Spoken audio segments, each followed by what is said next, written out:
Hey guys, it's me, 80s Rome for Today, guys, we're talking to you guys about the Champions League two matches. So we're gonna talk about the two matches. Of course, guys, tomorrow, guys, I'll do a live stream tomorrow to go in depth about these.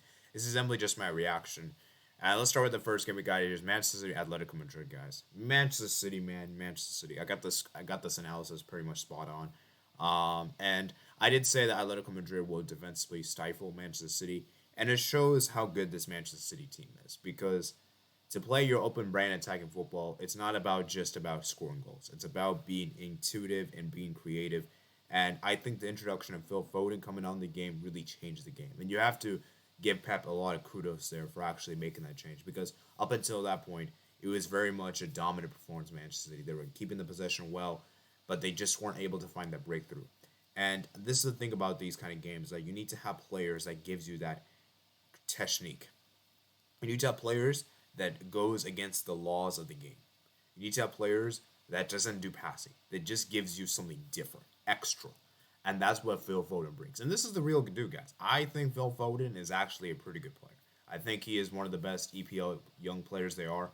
And for me, the problem with those EPL youngsters is that there's so many of them that's overhyped, you know, and they just don't show up. And you see right here in a big game of this magnitude, Phil Foden, he came off the bench and provided such a dynamic spark in the game because Sterling was just not doing anything. Sterling didn't do much. Mars was ineffective, you know. And when you're having these players be ineffective, you need to bring some youth and bring some exuberance, you know. And that was a great finish from KDB. Great finish indeed. And you got to give credit to City, man, for finding the breakthrough. And as I said for Atletico Madrid, their plan really worked on the day. And as I said, guys, I think defensively they looked really solid. Felipe, I thought, had a decent game. And you look at the amount of tackles he won. I think defensively was good. This guy in particular, Benedetto, I thought it was decent as well. And it's crazy that they didn't even have Jose Maria Jimenez. They didn't even have Jose Maria Jimenez, and they still managed to get the job done without him because he is actually one of the best defenders in my opinion. And for me, guys, Atletico Madrid just didn't really offer much when it came to the attack. Joao Felix didn't really do much. Griezmann didn't do much. Llorente was eh. And all in all, it was just Manchester City. I think for me, defensively, I think Laporte had a good game. Stones, I thought, had a good game. Rodri, obviously, De Bruyne. And I just think that for me, guys, Manchester City just looks so much balanced. You know, whereas Atletico Madrid, they're really known as a defensive team. You know, stats wise, guys, it was a very much dominant 70 to 30% possession. Atletico Madrid didn't even score, didn't even get a shot on the day. Manchester City were all over Atletico Madrid, and like I said before, guys, this is how their plan is. Now, keep in mind, guys, even though Man City did win the first leg, it was at home. Manchester City still have to play the Wanda Metropolitano, and Atletico Madrid have a very good record in the Wanda Metropolitano. They don't really lose a lot of home games there. And keep in mind, guys, this is a knockout stage game. So for Atletico Madrid, they're obviously still in the tie. But for Atletico Madrid, I think what they need to do is to score first. Because obviously, if they don't score first, they put themselves in a very bad position. I believe Gabriel Jesus will be suspended for the second leg, which, could be a huge disappointment. But I think they should have enough quality indeed. And you could see Phil Foden coming off the bench. You could see what he did, guys. Got an assist there, got one shot, indeed. Key pass. And you could see how much effective he was and how effective he was and how much skill he brings. And I think he's a very important player. Moving on to the other game we have is Benfica versus Liverpool, guys.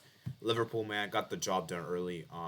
Goals coming from Ibrahim Konate from the corner. Then Mane following a blitzed counter attack from Luis Diaz, finding Mane there in open space. Now, Benfica did get one early goal back in the second half through Darwin Nunez. A great pass from Rafa Silva. And Liverpool were in a lot of pressure. Up until this point, Benfica were really putting in pressure. But until Naby Keita plays a nice pass for nice through ball for Luis Diaz, who basically rounds up the goalkeeper, makes it 3-1, pretty much kills the game. And I think for me, guys, Benfica were very, very good. I think Benfica, they show what they're capable of doing. They weren't that great. They really caught Liverpool, made a lot of issues for Liverpool defensively, and you could see how good they were. It's just Liverpool, man.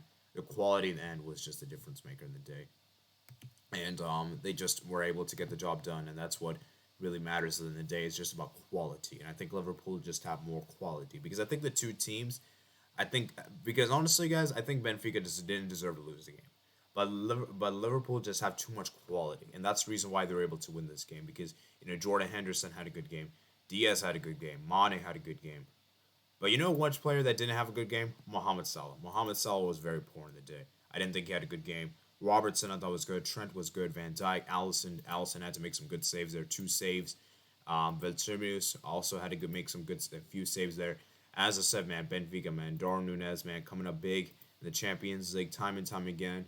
And I think it shows how good Liverpool are that they got a big away win, man. Huge, huge away win. 3 goals to 1. Now, obviously, job isn't done yet. They still have to play the second leg at home. But I imagine that if Liverpool score early goal, this tie is pretty much over. I mean, the tie is pretty much over, in my opinion. Liverpool are pretty much in the semifinals.